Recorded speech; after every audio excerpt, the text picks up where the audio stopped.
2 साल के राजू को गोद में खिलाते हुए माला ने अपनी बहन सोनू से कहा, सोनू, पता नहीं क्यों मुझे कभी कभी ऐसा लगता है जैसे राजू हमारी संतान नहीं।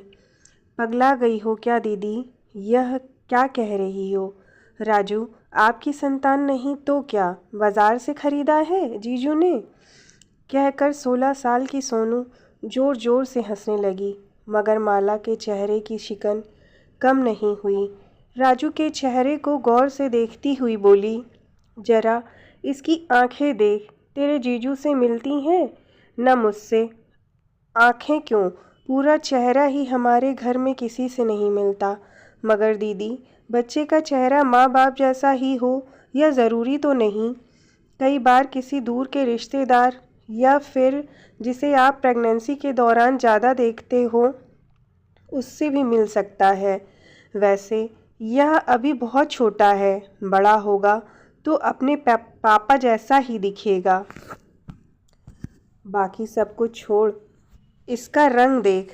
मैं गोरी, मेरी बेटी दिशा गोरी, मगर यह सांवला। तेरे जीजू भी तो गोरे ही हैं ना? फिर यह, अरे दीदी, लड़कों का रंग कहाँ देखा जाता है? वैसे भी यह 21वीं सदी का बच्चा है। जनवरी 2021 की पैदाइश है।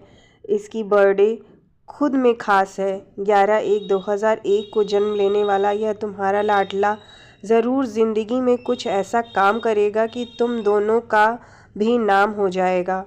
प्यार से राजू को दुलारते हुए सोनू ने कहा, वह तो मैं जानती हूँ सोनू कि लड़कों का रंग नहीं देखते, और फिर माँ के लिए तो अपने बच्चों से प्यारा कुछ हो ही नहीं सकता। पर यूँ ही कभी कभी कुछ बातें दिमाग में आ जाती हैं। याद है दीदी, इसके जन्म वाले दिन जीजू कितने खुश थे, इसे बाहों में लेकर झूम रहे थे। बेटा हुआ है, इस बात की खुशी उनके चेहरे पर देखते ही बनती थी। मुझे तो लगता है जैसे जीजू इस पर जान छिड़कते हैं। और एक तुम हो जो इसे देख। सोनू जान मैं तो छिड़कती हूँ, पर कभी कभी संदेह भी होता है। मैं तो बच्चे को जन्म देकर बेहोश हो गई थी। बाद में तेरे जीजू ने ही इसे मेरी बाहों में डाला था। तभी दरवाजे पर दस्तक हुई। सोनू ने दरवाज़ा खोला तो सामने अपने जीजा दिनेश को देखकर मुस्कुरा उठी। दिनेश की आवाज़ सुनते ही नन्हा राजू माँ की गोद से छिटक कर बाहर भागा और बाप की बाहों में झूल गया। दिनेश ने तुरंत अपने साथ लाया हुआ चॉकलेट उसके नन्हे हाथों में थमा दिया। सोनू मुस्कुराते हुए बोली, यह है बाप बेटे का मिलन। दीदी देख लो अपनी आँखों से, तुम्हारा राजू अपने बापू से कितना प्यार करता है। माला ने एक ठंडी आह भरी और पुराने ख्यालों में खो गई। उसे याद आ रहा था एक दिन जब दिशा पैदा हुई थी। घर भर में एक अनकही सी उदासी पसर गई थी। सास ने बुरा सा मुंह बना लिया था। उस पर दिनेश भी खुश नहीं थे। बच्ची को गोद में उठाकर चूमा भी नहीं, बस दूर से ही देखकर चले गए थे। माला मानती है कि घर में सब लड़के की बाट जोह रहे थे, मगर इसका मतलब यह तो नहीं कि बेटी को प्यार ही ना किया जाए, उसके साथ सौतेला व्यवहार किया जाए। आज दिशा 5 साल की हो गई है, पर मजाल है कि कभी दिनेश ने उसके लिए चॉकलेट लेकर आए हों। बेटे के पीछे ऐसा भी क्या पागलपन कि बेटी को बिल्कुल ही इग्नोर कर दिया जाए। वक्त यूं ही गुजरता रहा। माला की 2 बेटियां और हुईं। हर बार सास और पति का मुरझाया चेहरा उसे अंदर तक तोड़ देता।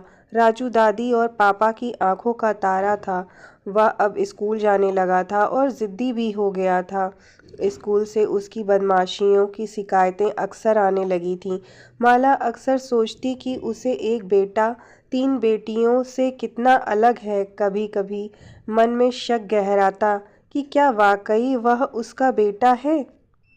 फिर मन को समझा लेती कि हो ना हो यह सब उसे मिलने वाले हद से ज़्यादा प्यार दुलार का नतीजा हो। दिनेश इन शिकायतों के प्रति आंखें मूंद लेता। माला कुछ कहती तो हंस कर कहता, माला ज़रा सोचो, हमारा एक ही बेटा है, इसे ही अपना सारा प्यार दुलार देना है। आखिर बुढ़ापे में यही तो हमारे काम आएगा। ऐसा क्यों कह रहे हो? तुम्हें ऐसा क्यों लगता है कि बेटियां काम नहीं आएंगी? क्यों माला, क्या तुम कभी अपने माँ के काम आ सकी? तुम तो इतनी दूर हो मायके से, बताओ कैसे काम आओगी? इसी तरह हमारी बच्चियां भी कल को ब्याह कर बहुत दूर चली जाएंगी। जमाने की रीत है, या फिर हम चाहेंगे तो भी उन्हें पास नहीं बुला सकेंगे। हमारे लिए अपना राजू ही खड़ा होगा। दिनेश की बात सुनकर माला का दिल रो पड़ा। सचमुच वह अपनी माँ के लिए कुछ भी नहीं कर पाई थी। उसकी माँ का पैर टूट गया था। वह महीनों बिस्तर पर पड़ी रही, मगर सास ने उसे बच्चों को छोड़कर जाने की अनुमति नहीं दी। वैसे भी तब राजू कुल 4 महीने का था। वह चाह कर भी नहीं जा सकी। दिनेश भले ही कड़वा बोल रहा था, मगर कहीं न कहीं यह सच था। समाज ने बेटियों के पैरों में बेड़ियां जो डाल रखी हैं। माला अक्सर राजू को पढ़ाते हुए सोचती कि वह अपनी बेटियों को भी खूब पढ़ाएगी। बड़ी बेटी को दिनेश ने 8वीं के बाद घर पर बैठा लिया था और उसके लिए लड़के की तलाश शुरू कर दी थी, मगर दोनों छोटी बेटियों को आगे पढ़ाने के लिए माला अड़ गई। वक्त गुजरता गया। राजू ने 12वीं पास कर ली। बाकी विषयों में साधारण होने के बावजूद वह मैथ्स में काफ़ी तेज निकला। पूरे खानदान में कोई भी मैथ्स में कभी इतने अच्छे नंबर नहीं लाया था। राजू के नंबर इतने अच्छे थे कि दिनेश ने उसे इंजीनियरिंग पढ़ाने की ठान ली। एक अच्छे कॉलेज में दाखिले और फीस के लिए बाकायदा उसने रुपए का इंतज़ाम भी कर लिया था। मगर कुछ समय से राजू को कई तरह की शारीरिक परेशानियां महसूस होने लगी थीं। उसे आजकल आंखों से धुंधला दिखने लगा था। एक आंख की रोशनी काफ़ी कम हो गई थी। बार बार हाथ पैर सुन्न होने लगे थे। बोलने में भी कई बार कठिनाइयां होने लगतीं। उसने घर वालों को ये सारी बातें नहीं बताई थीं। इंजीनियरिंग एंट्रेंस टेस्ट से ठीक एक दिन पहले वह अचानक लड़खड़ा कर गिर पड़ा। माला ने हड़बड़ाकर उसे उठाया तो वह रोने लगा। क्या हुआ बेटा? माला ने घबरा कर पूछा। तो उसने बड़ी मुश्किल से अपनी सारी तकलीफ़ों के बारे में विस्तार से बताया। तब तक दिनेश भी आ गया था। उसने देर नहीं की और तुरंत बेटे को डॉक्टर के पास ले गया। डॉक्टर ने कई तरह के टेस्ट लिख दिए। जांच के बाद पता चला कि उसे मल्टीपल स्क्लेरोसिस की समस्या है। मल्टीपल स्क्लेरोसिस एक ऑटो इम्यून डिजीज़ है जिसमें सेंट्रल नर्वस सिस्टम प्रभावित होता है। इसमें देखने, बात करने, चलने और ध्यान एकाग्र करने की से जुड़ी समस्याएं पैदा होती हैं। इंसान अपना संतुलन खो बैठता है। इससे पीड़ित व्यक्ति कई बार लकवे का शिकार भी हो जाता है। डॉक्टरों के मुताबिक राजू के शरीर का एक हिस्सा आंशिक रूप से लकवाग्रस्त भी हो गया था।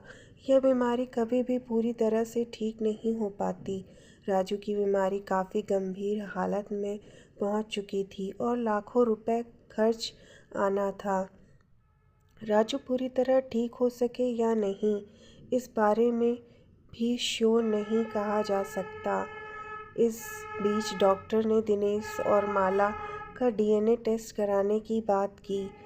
यह टेस्ट राजू की बीमारी बेहतर ढंग से समझने और सही इलाज के लिए ज़रूरी था। माला तो तुरंत तैयार हो गई, मगर दिनेश टेस्ट कराने से आनाकानी करने लगा। माला ने लाख कहा, मगर वह तैयार नहीं हो रहा था। बाद में जब डॉक्टर ने इस टेस्ट की आवश्यकता बताते हुए दिनेश को समझाया, तो वह हार कर टेस्ट कराने के लिए तैयार हो गया। जब टेस्ट की रिपोर्ट आई तो सब दंग रह गए। रिपोर्ट्स के मुताबिक दिनेश और माला राजू के माँ बाप नहीं थे। माला ने सवालिया नज़रों से पति की तरफ देखा तो दिनेश अनजान बनते हुए वहाँ से चला गया। शाम को घर लौटा तो माला ने एक बार फिर पति राजू के जन्म का राज पूछा तो दिनेश फूट फूट कर रोने लगा। माला ने उसे सहारा दिया तो उसके कंधे पर सर रखा हुआ दिनेश बोला, माला, माँ की बहुत इच्छा थी कि हमारा भी एक बेटा हो। ऐसा ही कुछ मैं भी चाहता था, मगर दूसरी बेटी को जन्म देकर जब तुम बेहोश हो गई तो मैंने देखा कि उसी वार्ड में एक महिला ने बेटे को जन्म दिया था। उसके 2 बेटे पहले से थे। मेरा मन डोल गया। मैंने उस बच्चे के बाप से बात की, बेटी के बदले बेटा लेना चाहा तो उसने साफ इनकार कर दिया। फिर मैंने उसे मोटी रकम देने का लालच दिया। थोड़ा सोच विचार कर वह तैयार हो गया। हम दोनों ने जल्दी जल्दी अपने बच्चे बदल लिए। मेरी गोद में राजू आ गया। उसे पाकर मैं बहुत खुश था।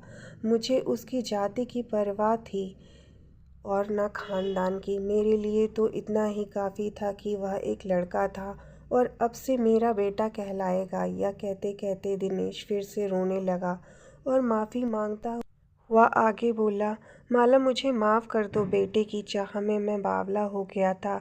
अपनी बेटियां किसी और को सौंप कर दूसरे का बच्चा घर ले आया। शायद इसी बात की सज़ा मिली है मुझे। ऐसा मत कहो दिनेश, अब जो हो गया सो हो गया। शायद इसी वजह से मुझे अक्सर संदेह होता था कि यह बच्चा मेरा नहीं है। बचपन में सीने से लगाने पर वह आत्मिक तृप्ति नहीं मिलती थी जो अपने बच्चे को लगाने पर मिलती है। तुमने जो किया सासू माँ की खुशी के लिए किया, मगर याद रखो खुशी खरीद कर नहीं मिल सकती। जो हमें मिला है हमें उसी के साथ खुश रहना चाहिए। माँ बाप की ये सारी बातें कमरे के बाहर खड़ी माला की छोटी बिटिया ने सुन ली। उसने बड़ी बहन को सारी बात बता दी। दोनों बेटियां चुपके चुपके कमरे में दाखिल हुईं। दिनेश ने उन्हें अपनी बाहों में भरते हुए कहा, माला जो हुआ उसे भूल जाओ, मगर मैं अब अपने किए का प्रायश्चित करना चाहता हूँ। अब तक अपनी दोनों बेटियों का हक मारता रहा, मगर अब और नहीं। राजू के इलाज पर लाखों रुपए खर्च होंगे। वे रुपए हमारी बच्चियों के हक के हैं। वह कभी ठीक हो सकेगा या नहीं, यह तो श्योर नहीं कह सकता। हमें राजू को अपनी ज़िंदगी से निकाल देना चाहिए। यही सबके लिए अच्छा होगा। माला दिनेश का चेहरा देखती रह गई। दोनों बेटियों ने भी पिता की हाँ में हाँ मिलाया। जब राजू भैया हमारे अपने भाई नहीं हैं तो फिर हमारे घर क्यों हैं? चुप कर नैना, अचानक माला चीखी। फिर पति की तरफ देखते हुए बोली, यह क्या कह रहे हो तुम? एक गलती सुधारने के लिए उससे बड़ी गलती करना चाहते हो? इतना बड़ा अपराध करना चाहते हो? क्या ऐसा करने से तुम्हारा दिल तुम्हें कोसेगा नहीं? जिस बच्चे को आज तक हम अपना बच्चा मानकर इतने लाड प्यार से पालते आ रहे हैं, आज अचानक वह पराया हो गया। क्या उसकी बीमारी का बहाना बनाकर हम उसे अकेला छोड़ देंगे? बड़ी बेटी ने कंधे उचकाते हुए कहा, देखो ना माँ, आज तक हमारे हिस्से का लाड प्यार और सुख सुविधाएं भी भैया को मिलती रहीं। भैया को आपने अलग कमरा दिया, अच्छे से अच्छे स्कूल में पढ़ाया, ट्यूशन लगवाया, उनकी हर ज़रूरत बढ़ चढ़ कर पूरी की, मगर सब बेकार गया ना। अब तो वे उम्र भर ठीक भी नहीं हो सकेंगे। फिर इलाज का क्या फ़ायदा? जाने दो भैया को, कहीं छोड़ आओ उन्हें। वे आपका खून भी नहीं है। फिर बेकार घर में रखकर इलाज के रुपए लगाने का क्या फ़ायदा? वाह बेटा, आप तो इतने बड़े हो गए हो कि हर चीज़ में फ़ायदा देखने लगे।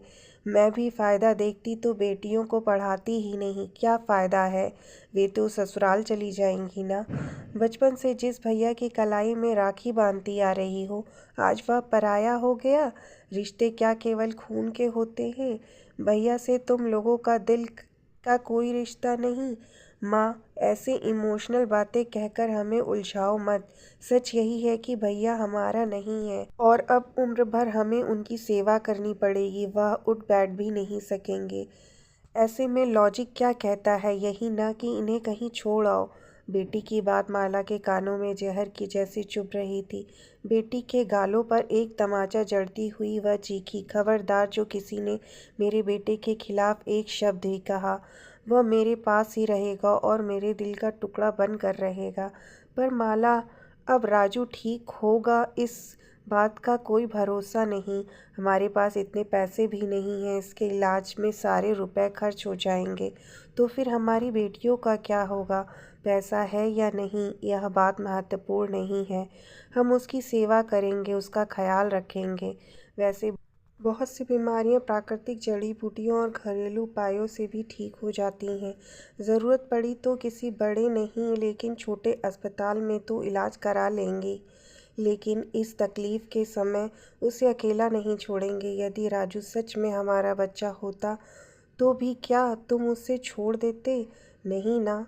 तो फिर अब क्यों? राजू मेरी बेटियों का हक नहीं मार रहा। उसे अब तक अपना बच्चा मानकर पाला पोसा है, तो आगे भी वही मेरा बेटा रहेगा। भूले से भी मुझे मेरे बच्चों से जुदा करने की बात ना सोचना। और हाँ, तुम में से कोई भी राजू से इस सच्चाई के बारे में नहीं बताएगा। माला ने अपना फैसला सुना दिया। दूसरे कमरे में लेटा राजू सब कुछ सुन रहा था। एक तरफ आत्मग्लानि, दूसरी तरफ बीमारी का दर्द, और उस पर पिता व बहनों की इस सोच ने उसे अंदर तक तोड़ दिया था। वह खुद को बहुत असहाय महसूस कर रहा था, मगर माँ की बातें उसके जख्मों पर मरहम लगाने का काम कर रही थी। सारा दर्द उसकी आंखों से पानी बनकर बह निकला था। उसे बचपन से अब तक की अपनी ज़िंदगी के लम्हे याद आ रहे थे। छोटा सा था वह जब माँ के आंचल में छिपकर शरारतें करता।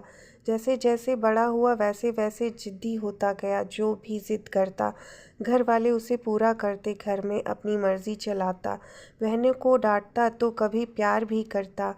आज वे सारे रिश्ते बेगाने हो चले थे। अचानक ही वह तड़प कर चीखा, माँ इधर आओ माँ।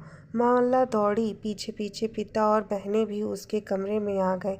राजू माँ का हाथ थामकर रोते हुए टूटे फूटे शब्दों में कहने लगा, माँ आज तक मैंने जितनी भी गलतियाँ की उनके लिए आप सब मुझे माफ़ कर दो। माँ, मेरी बहनों पर आप नाराज़ ना होना। मेरी बहनें जो कह रही हैं और पापा ने जो कहा वह सही है। कहीं छोड़ आओ मुझे, किसी धर्मशाला या आश्रम में पड़ा रहूँगा। आप लोगों को परेशान नहीं करना चाहता। मेरी बहनों को हर खुशी मिलनी चाहिए, उनके रास्ते की बाधा नहीं बनना चाहता। चुप हो जा मेरे बच्चे, माँ ने प्यार से उसका माथा सहलाते हुए कहा। तू तू बड़ा भाई है। तेरी बहनों को खुशी तभी मिलेगी जब उनके पास तेरा प्यार आशीर्वाद रहेगा। तू वादा कर, हमेशा मेरी आंखों के आगे रहेगा। दोनों बहनों भी भाई के प्यार को महसूस कर रही थीं। दोनों बेटियां माँ के गले लग गईं और बोली, माँ आप बिल्कुल सही कह रही हो। हम अपने भाई को कहीं भी नहीं जाने देंगे। दिनेश को भी अपनी गलती का एहसास हो गया था। मुझे गर्व है कि तुम मेरी पत्नी हो। मैं गलत था। आज के बाद ऐसी बातें मेरे जहन में नहीं आएंगी। हम सब मिलकर हमेशा राजू का साथ देंगे। मुझे माफ़ कर दे राजू बेटा, मैं बहुत स्वार्थी हो गया था, पर तेरी माँ ने मेरी आंखें खोल दी।